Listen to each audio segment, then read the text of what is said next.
My brother-in-law died suddenly, and now my sister and her kids have to sell their home. That's why I told my husband we could not put off getting life insurance any longer. An agent offered us a 10-year, $500,000 policy for nearly $50 a month. Then we called SelectQuote. SelectQuote found us identical coverage for only $19 a month, a savings of $369 a year. Whether you need a $500,000 policy or a $5 million policy, SelectQuote could save you more than 50% on term life insurance. For your free quote, go to SelectQuote.com. SelectQuote.com. That's SelectQuote.com. SelectQuote. We shop, you save. Full details on example policies at SelectQuote.com/commercials. Okay, round two. Name something that's not boring. A laundry? Ooh, a book club. Computer solitaire, huh? Ah, sorry, we were looking for Chumba Casino. That's right, ChumbaCasino.com has over 100 casino-style games. Join today and play for free for your chance to redeem some serious prizes. ChumbaCasino.com. No purchase necessary. Void where prohibited by law. 18+. Terms and conditions apply. See website for details. Welcome to Pretty Lies and Alibis. Join us as we seek the truth and travel the long road to justice. What's going on, everybody? Welcome to another episode of Pretty Lies and Alibis. I'm Gigi Fruit Loop. What you know? I know today is my diversary. Yeah, what, 25 years? 25 years I've been diabetic today, so... Holy moly. Well, I would say happy anniversary, but I know, right? It's not really what you celebrate.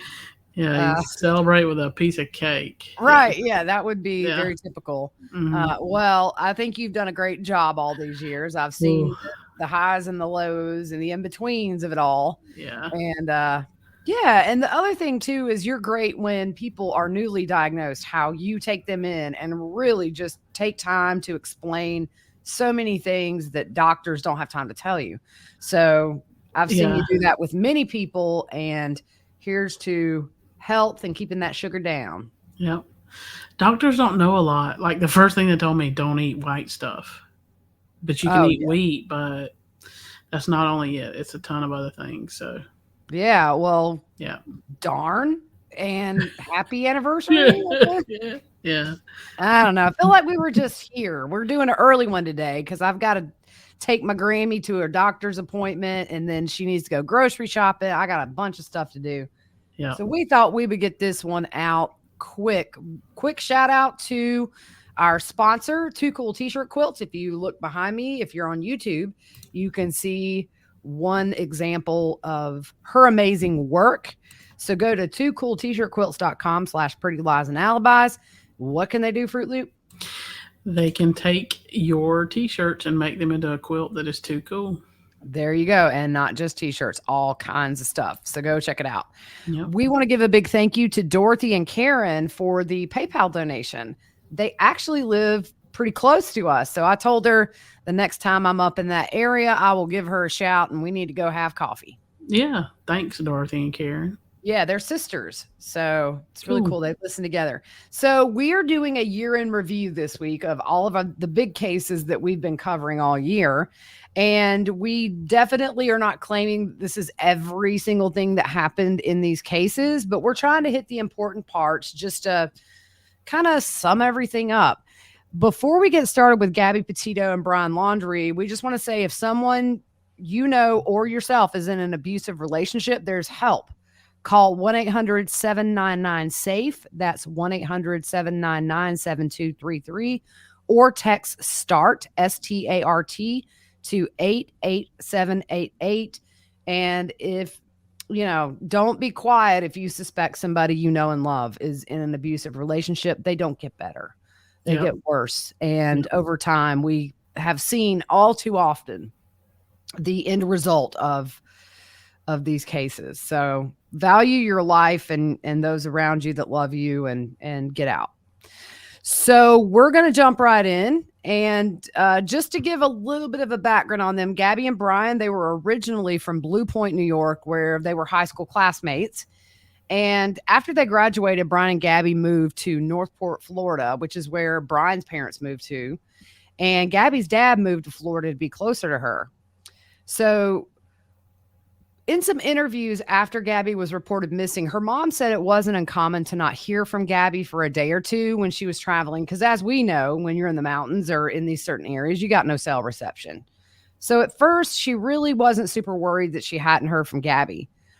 Now, we found that Gabby and Brian had a YouTube channel that they had started together called Nomadic Static.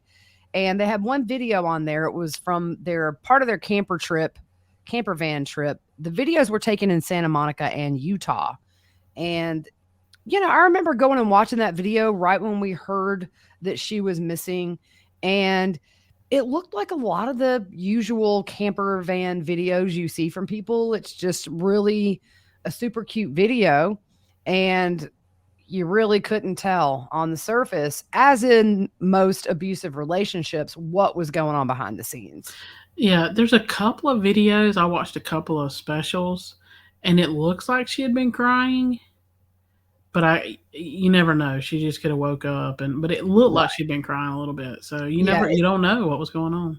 And the thing too, I think after you know what happened, it's easy to go back and re-see things with a new eye, and especially with the police body cam video from when they were pulled over. Yeah. You really do see things you didn't see the first go round. So on July 2nd, 2020, Gabby announced her engagement to Brian on their Instagram. And in December of 2020, on Instagram again, Gabby said they had actually purchased what they called a garden on wheels. And this was the van she was last seen in. It was a 2012 Ford Transit van. And they had some videos on their social media of them modifying that van in preparation for this big road trip. It was really cool on the inside. Yeah. It was nice. You see the videos where it's put together and it's super cute and you could almost put it in a magazine. It looks so perfect. But, I'll never forget that body cam footage you see in the back of that van. Everything was thrown around. Now, I know when you're in transit, things can happen, but not to that degree. Mm-hmm. It looked really disheveled. And her mom said she liked things in order. Right. Yeah. So on July 2nd of this year, Gabby and Brian leave Blue Point, New York, planning on a 4-month cross-country trip. The Petito family attorney said they had been engaged but postponed wedding plans because of COVID. So this trip was sort of in place of their wedding. And their social media account showed they traveled from Florida to Kansas, Colorado, Utah, and also some national parks. So from July 4th to August 11th, we have from Gabby's Instagram kind of a rough idea of where they went. On July 4th, they were in Monument Rock, Kansas. And you pick up from here, Fruit Loop. July 8th, they were in Colorado Springs, Colorado. July 10th, they were in Grand Sand Dunes National Park and Preserve, Colorado. July 16th, they were in Zion Park, Utah. July 21st, Bryce Canyon National Park in Utah. July 26th, Mystic Hot Springs in Utah. These places are all amazing. July 29th, Canyonlands National Park, Utah. August 12th, Arches National Park, Utah. Yeah. And then August 12th is when they had the altercation in Moab City, Utah. And you remember was at the restaurant, right? Yeah, that was right. Yeah. So we eventually see the body cam video. And originally they called Gabby the aggressor and put Brian up for a night in a hotel. That whole thing was just crazy. It's very painful to go back and rewatch it, knowing what we know. Yeah. Because there's also, if you remember, you had that second caller who saw Brian smacking Gabby. That was not relayed to the police before they pulled them over. So had they gotten that second report, maybe they would have realized that Gabby was not the aggressor. Yeah. The other thing with that is you have a young female by herself that, like, she stays alone by herself that night. Mm-hmm. Like that's scary. It is scary. And we kind of thought that Gabby was afraid to be alone. If you remember, they put Brian up in the hotel because there's that whole video after they're finished on the roadside talking to the two of them where Brian is in the car with the officer. And I mean, it makes me so sick to watch now where they're just kind of going back and forth. Yeah, my wife has anxiety and, they're just sort of putting all the blame on Gabby. Yeah. Yep. So August 17th through the 23rd, Brian flies home alone to Florida. The family attorney, Bertolino, says the trip was to obtain some items and empty and close their storage unit in order to save money as they were looking to extend their road trip. The attorney said that they both paid for the flight since they shared expenses. Sorry about that typo. I saw your brain working. No, I'm like, theory? What? So August 24th, Gabby and Brian were seen leaving a hotel in Salt Lake City, Utah. Jumping back to that money issue, we now know what he had like 20 grand in his account. That's what they say. Yeah. So August 24th, Gabby and Brian were seen leaving a hotel in Salt Lake City, Utah. August 25th is the last Instagram post by Gabby in front of the butterfly mural in Ogden, Utah. August 27th, they had the fight at the restaurant at the Mary Piglet in Wyoming. Gabby left the restaurant crying and Brian was rude to the staff. A witness said Brian was very visibly angry. And that's what we were just discussing. The same day is when YouTubers spot the van in Spread Creek, dispersed campground. The same day, Gabby's mom gets a text from Gabby, "Can you help Stan?" I just keep getting his voicemails and calls. Stan was her grandfather's name, but she never calls him that. And then Nicole was concerned something was wrong. And since all this, I actually learned from my daughter, who's 16, that Stan can also be a distress cue of send the authorities now. I guess we'll never know. Yeah. But it kind of maybe fits with the argument. And then, these YouTubers, I think they saw the van later that evening. It was kind of around 6 or 7, I believe. Yeah. So you kind of see the progression of the argument at the restaurant. She sends, "Can you help Stan?" And then the YouTubers see this van. It's all and I rewatched that video just this morning, just to go back and look. So eerie to see that van. And then you see that flip-flop right behind that back door on the ground. And at this point what has happened. Yeah. Yeah. So August 29th, a woman says she picked a hitchhiking Brian up. And that's scary. I bet that couple's like, we dodged something here. Yeah. And if you remember, he kind of freaked out when he found out where they were going, which was, I think, Jackson Hole, Wyoming. Mm-hmm. It was too far away, I think. I think really this was maybe to establish some kind of an alibi or something. Yeah. I really do think that. But yeah, that's kind of all we know about it. Yeah. August 30th, Gabby's mom gets the last text from Gabby's phone. No service in Yosemite. And we know this was from Brian. Yep. September 1st, Brian returns to Northport in the van. The van is caught on camera. Brian and his parents visit his sister at her house. They're driving the Mustang. During all this, Gabby's family reached out to them and they had no response. None. Which is odd because at one point, Gabby's mom said that Roberta Laundrie seemed to love Gabby like a daughter. So for me, I'm always going to think they knew he killed her. I think he came home and told them what he did. And these few days were just like a panic mode of what are we going to do? Because otherwise, why would you not answer the phone when somebody lives with you? And you know what I'm saying? It just doesn't, there's no reason they wouldn't talk to them. No. So September the 4th, Brian gets a phone from AT&T. Witnesses say he was in the store with an older woman who I assume is his mom. And he left the phone at home when he went to the Carlton Reserve for good. So on December 6th through the 8th, Brian and his parents stayed at the Fort DeSoto campground. You mean September?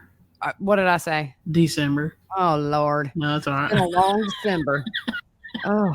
So September 6th to the 8th, they stay at the campground. If you remember, there was a big uproar about all this because this kind of came out.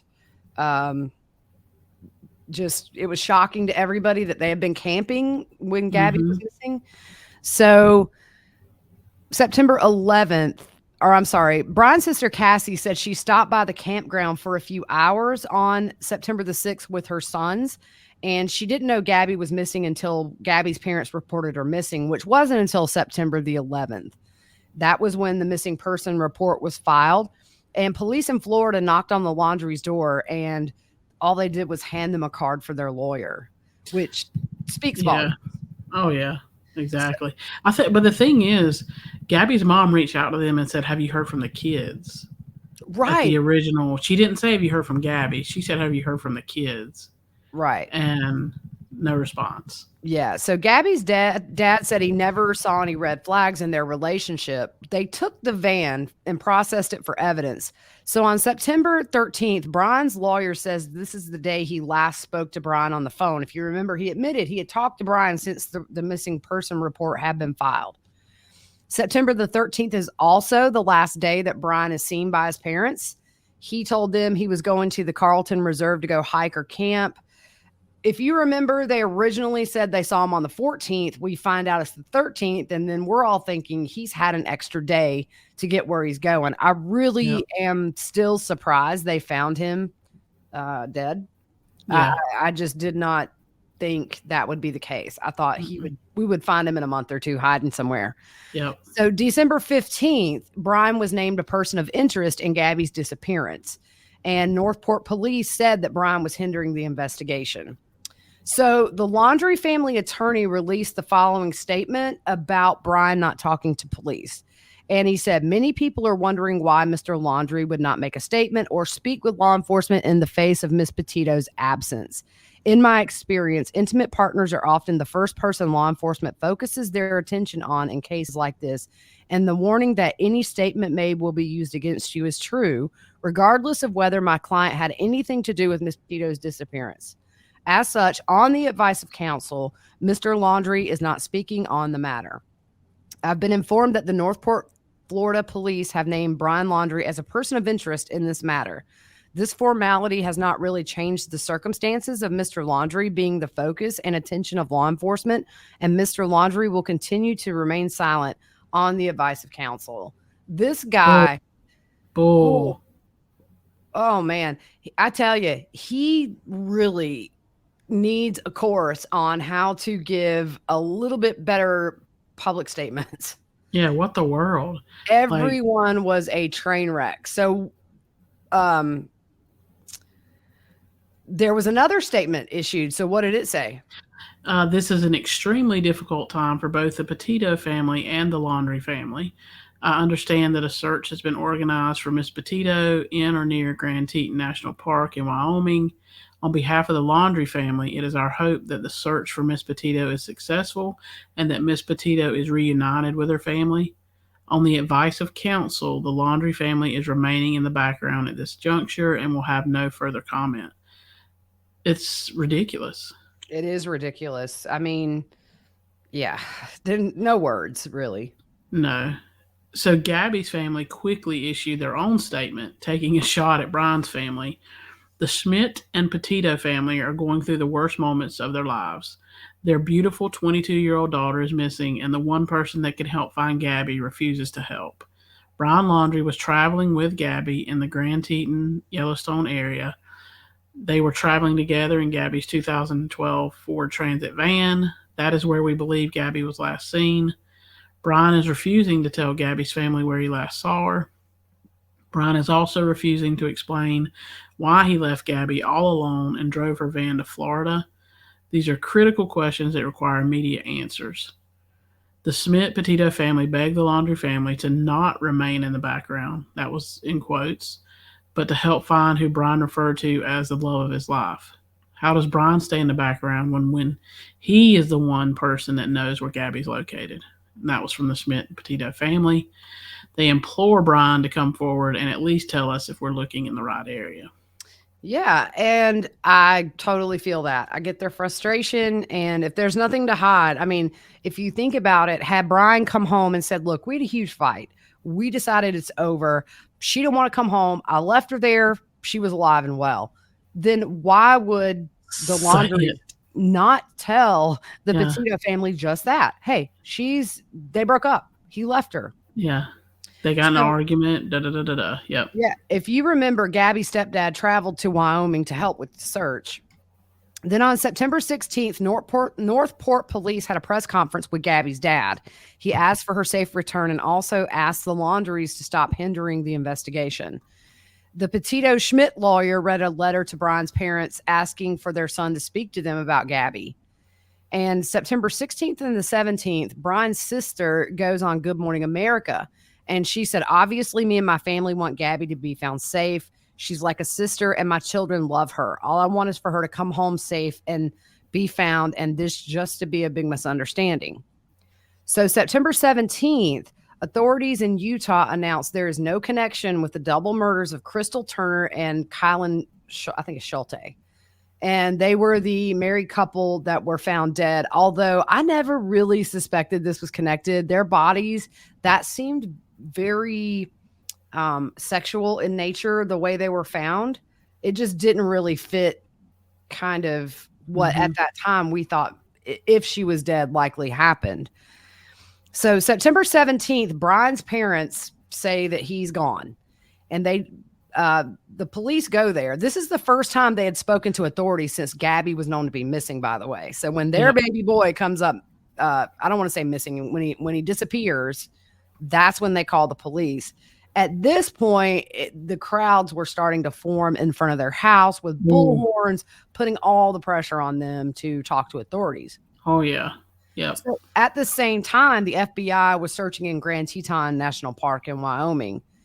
So September the 19th, that's when the video from the YouTubers Red, White, and Bethune, they upload the video of Gabby's van parked on the side of the road inside that Spread Creek dispersed camping, which is a very rough area. There's a few camp spots, but I think it's very basic. It's kind of, there's nothing there. Yeah. Some spots. There was no doubt this was the van. You could see the flip-flop like we talked about. And also, if you remember, you could see Brian's hat, which was very distinctive. It had a big brim and kind of a higher top. Yeah. And that same day, September the 19th, Gabby's body is found in Grand Teton, and her body was found at about like a 5-minute walk away from where that van was seen on the video that day. Yeah. So September, I really a shout out to those that were looking and recorded that and turned it in. Yeah. Because there's no telling how long. Right. They were editing the video. I think it was back in August or no. I'm sorry. When was it anyways, they were editing their video. These people they seem so amazing. They lost a son. And so every year they do this road trip in his memory. And they do a lot of stuff for charity, and they just were up editing this video, and boom, you see it. Can you imagine when you see that band for the first time and you're like, oh my goodness, I've caught this. Yeah. So September 20th, the laundry's home was searched. They were escorted to a van outside. They took the Mustang from the driveway. The search warrant suggested they were looking for Brian's computer. I have two different dates for when her body was found. I'm not sure which one it is. I'll keep going, and you can stop me when I. Yes, thank you. So September 23rd, arrest warrant is issued for Brian. It was for unauthorized use of Gabby's credit cards with a PIN code, and the value was listed as $1,000 or more. And that's very irritating now that we know he had all that money. Okay, so I know now, I'm sorry, what I got mixed up. Her body was found on the 19th. On the 21st, they confirmed that it was Gabby. Yep. Okay, got it. So we heard the new 911 call where a witness saw Brian slapping Gabby. And remember, that's what we talked about, that wasn't relayed to the police at that point in time. And it's hard, police it's a split-second reaction. If you have that information, it probably turns totally a different way. Yeah, it would have maybe this could have gone much differently if they knew he was the aggressor. Maybe somebody would have encouraged her to call family, leave. Yeah. Hindsight's 2020, but there were so many drop balls in that body cam footage. And if you think about it, her parents would have been on a plane to pick her up in 5 seconds. Oh yeah, for sure. Yeah. So then we get Dog the Bounty Hunter shows up to the laundry house and knocks on the door. And of course, nobody comes to the door. September 25th, a $30,000 reward is put out for Brian's arrest. September 27th, Brian's parents released a statement that said, Chris and Roberta Laundrie do not know where Brian is. They're concerned about Brian and hope the FBI can locate him. The speculation by the public and some in the press that the parents assisted Brian in leaving the family home or in avoiding arrest on a warrant that was issued for Brian had already been missing for several days is just wrong. Here again, that's the same mumbo jumbo. Like you said a minute ago, when Gabby was missing, they were nowhere to be found. Right.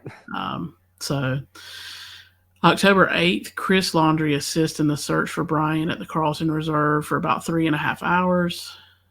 Gabby's parents are on Dr. Phil. Gabby's stepdad, Joe Schmidt, says they initially thought Brian was missing along with Gabby in the beginning. Brian's sister comes outside and talks to protesters who have gathered outside her home. When asked if she thought her brother killed Gabby, she said she didn't know. She said there was nothing odd at the campground when she visited Brian and his parents. She said they ate dinner and had s'mores by the campfire. She didn't get a feeling of a grand goodbye. Yeah, and she said it was typical of Gabby and Brian to have these arguments where they would take a little time away from each other. But she said she personally never saw any signs of domestic violence. And she also said that Brian was a mediocre survivalist. Because if you remember at the time, we're all thinking it's rainy. There's all kinds of wildlife in that reserve.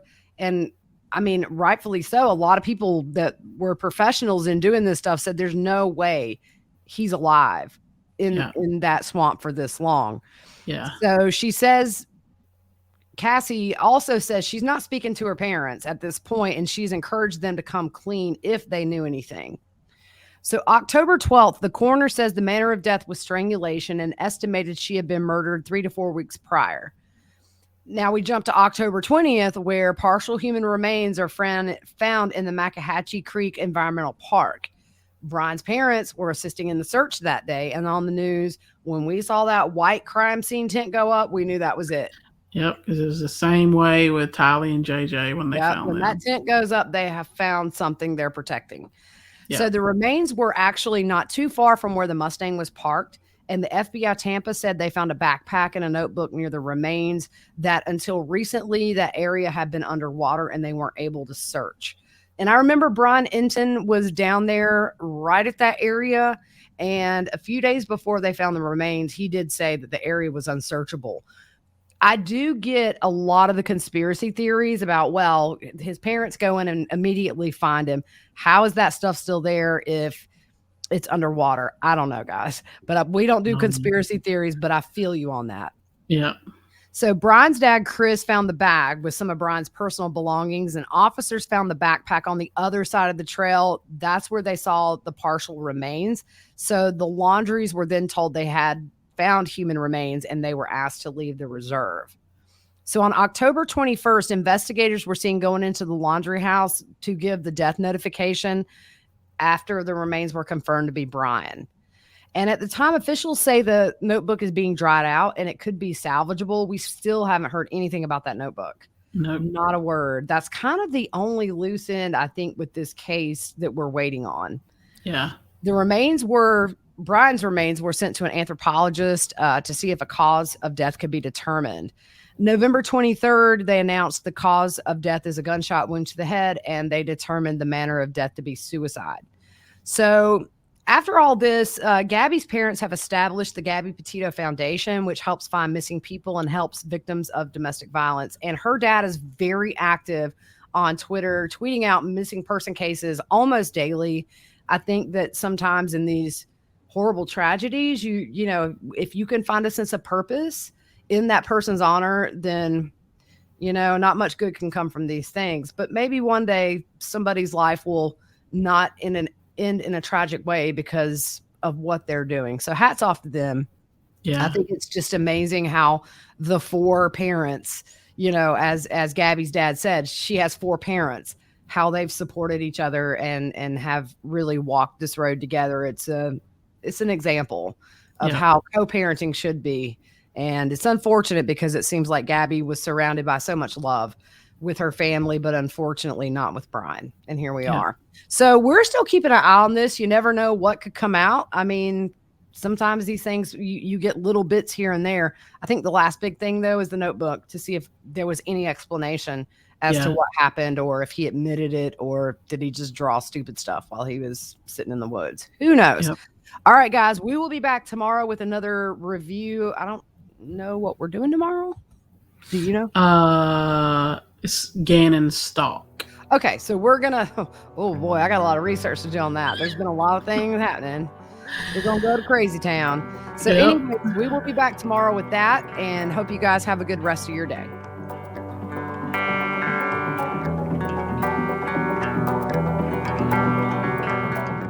Judy was boring. Hello. Then Judy discovered ChumbaCasino.com. It's my little escape. Now Judy's the life of the party. Oh, baby, mama's bringing home the bacon. Whoa, take it easy, Judy. The Chumba life is for everybody. So go to ChumbaCasino.com and play over 100 casino-style games. Join today and play for free for your chance to redeem some serious prizes. ChumbaCasino.com. No purchase necessary. Void where prohibited by law. 18+ terms and conditions apply. See website for details.